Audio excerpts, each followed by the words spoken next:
ఆ 7 మాటల నుండి చివరి మాటగా నేను మీతో పంచుకోవాలని ఆశిస్తున్నాను. 7వ మాట లూకా సువార్త 23వ అధ్యాయము 46వ వచనం.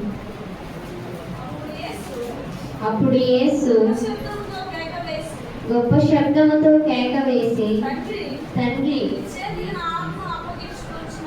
నీ చేతికి నా ఆత్మను అప్పగించుకొనిచున్నాను నేను.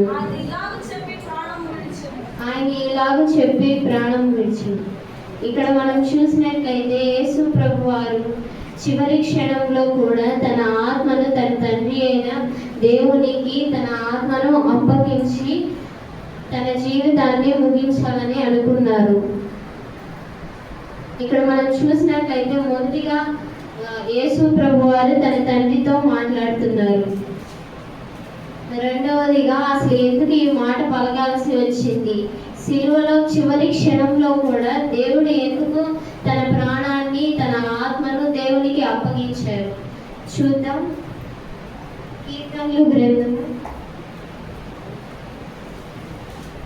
31వ అధ్యాయం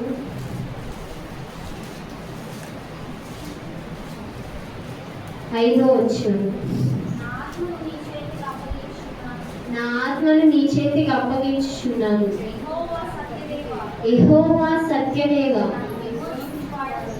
నన్ను విమోచించువాడవు నీవే.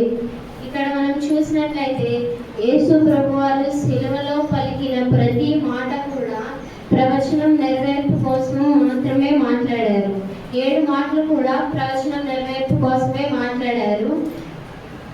చివరి మాటగా కూడా ఈ యొక్క మాట, తండ్రి నా ఆత్మని నీ చేతికి అప్పగిస్తున్నాను అనే మాట కూడా పాత నిబంధనలో గ్రంథంలో నుండి కీర్తనలో చూపుచున్న మాట ప్రవచన నెరవేర్పు కోసమే నేను నా తండ్రికి నా ఆత్మను అప్పగించుచున్నాను అని చెప్పాడు. అలాగే మూడవది మనం చూసినట్లయితే దేవుడు శిలువలో ఎందుకు చివరి క్షణంలో కూడా తన ప్రాణాన్ని దేవునికి అప్పగించారు అంటే, దీనివల్ల మనం ఏమి నేర్చుకున్నాము అంటే, మొదటిగా యేసు ప్రభు వారు శిలువలో పలికిన 7 మాటలు కూడా ప్రార్థనతోనే ప్రారంభమయ్యి ప్రార్థనతోనే ముగించబడ్డాయి. మొదటి మాట మనం చూసినట్లయితే, తండ్రి వీరు చేస్తున్న పాపాన్ని క్షమించుము అని మొదటి మాట చెప్తున్నారు. చివరి మాటను కూడా మనం చూసినట్లయితే, తండ్రి నా ఆత్మను నీ చేతికి అప్పగించుచున్నాను.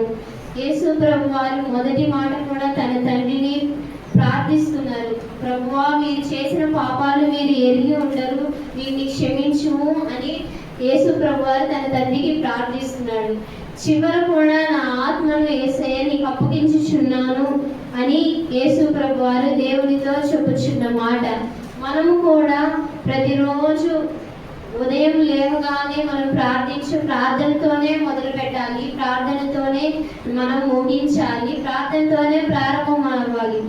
మన జీవితాలు అప్పుడు ఎన్నో గొప్ప కార్యాలు చూస్తారు. కనుక మనం ప్రతిరోజు ప్రార్థనతోనే ప్రారంభించి ప్రార్థనతోనే ముగించాలి. రెండవదిగా మనం చూసినట్లయితే యేసు ప్రభు వారు సర్వమానవాళి పాప పరిహారం కోసం తన తండ్రి అయిన దేవుడు యేసుక్రీస్తు ప్రభువుని ఈ భూమి మీదకు పంపించారు.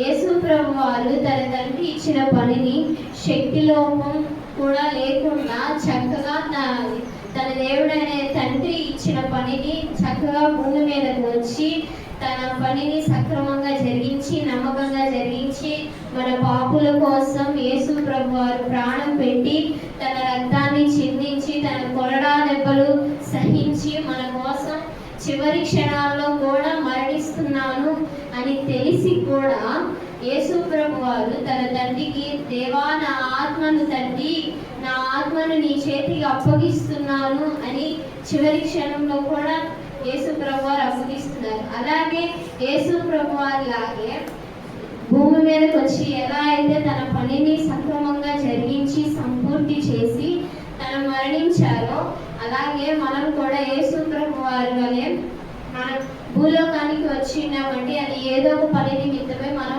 ఏ పని నిమిత్తం అయితే దేవుడు మనల్ని ఏర్పరచుకొని ఉన్నారో ఆ పని మనం తెలుసుకొని ఆ పని సక్రమంగా జరిగించి నమ్మకంగా జరిగించి ఇంకను అలాగే యేసు ప్రభువారి వలె మనం కూడా జీవించాలి.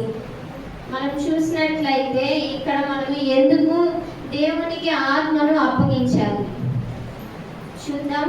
ఆదికాండము 2వ అధ్యాయము 7వ వచనం. దేవుడైన యెహోవా నేలమంటితో నరుని నిర్మించి వారి నాసికానందంలో జీవాయువు ఊదగా నరుడి జీవాత్మాయను. యేసు ప్రభువారు తన చేతులతో స్వయాన మట్టితో తాను ఇష్టంగా చేసుకున్న మనిషి ఆదాము. తన బొమ్మ చేసినప్పుడు తన ఊపిరి జీవము ఆ బొమ్మ నిర్మించిన బొమ్మను ఊదినప్పుడు అప్పుడే నరుడు జీవమును పొందెను.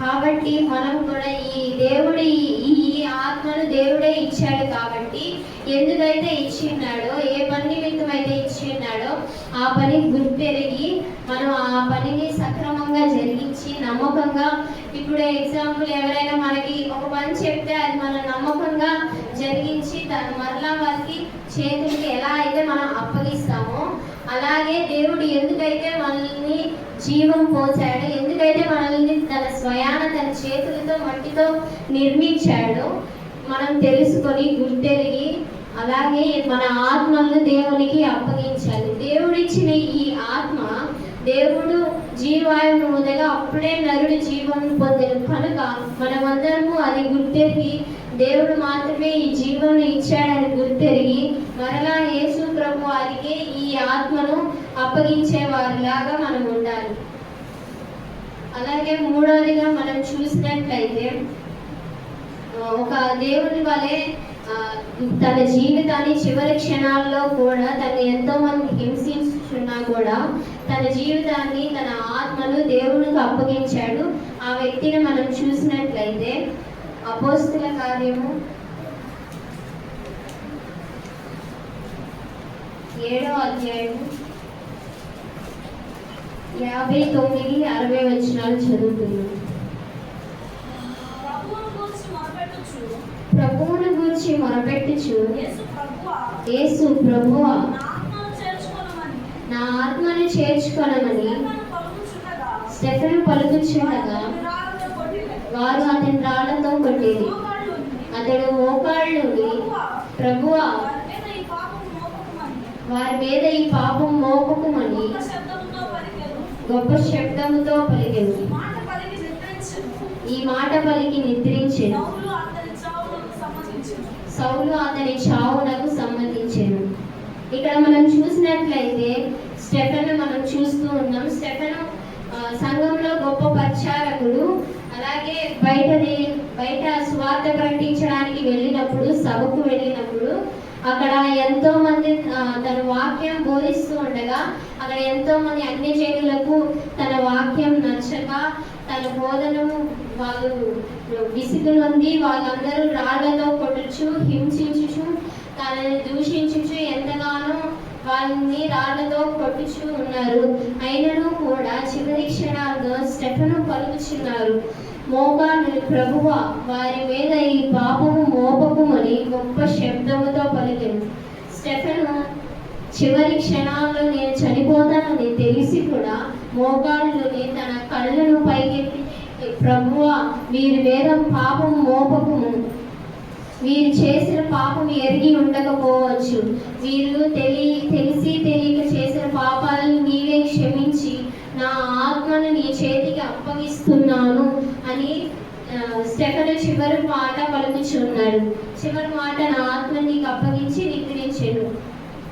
అలాగే మనం కూడా స్టెఫెను వలె ఎంతమంది శ్రమలు ఉన్నా కానీ హింసించుచు ఉన్నాయని రాళ్లతో కొట్టినా దూషించిన అప్పుల బాధల్లో ఉన్నా నష్టాల్లో ఉన్నా కష్టాల్లో ఉన్నా కూడా మనమందరూ దేవునికి మన దేవుడే ఆత్మ ఇచ్చాడు కనుక మనమందరం దేవుని స్వార్థ ప్రకటించి దేవుని పనిని గుర్తెరిగి దేవునికి మరలా ఈ ఆత్మ మనం దేవునికి అప్పగించవలసిన వారమై ఉన్నాము. ఈ ఆత్మ దేవుడిచ్చిందే కనుక నరుని ఆత్మ దీపము వంటిది. కనుక మనమందరం కూడా మన ఆత్మలను దేవునికి అనుగ్రహించాలి. మూడవదిగా మనం చూసినట్లయితే ప్రతి ముగింపుకు ఒక కొత్త ఆరంభానికి పునాది. ఆయన ఈ మాట సిలువపై పలికి మరణించిన తర్వాతే మన జీవితాలు ప్రారంభం అయ్యాయి.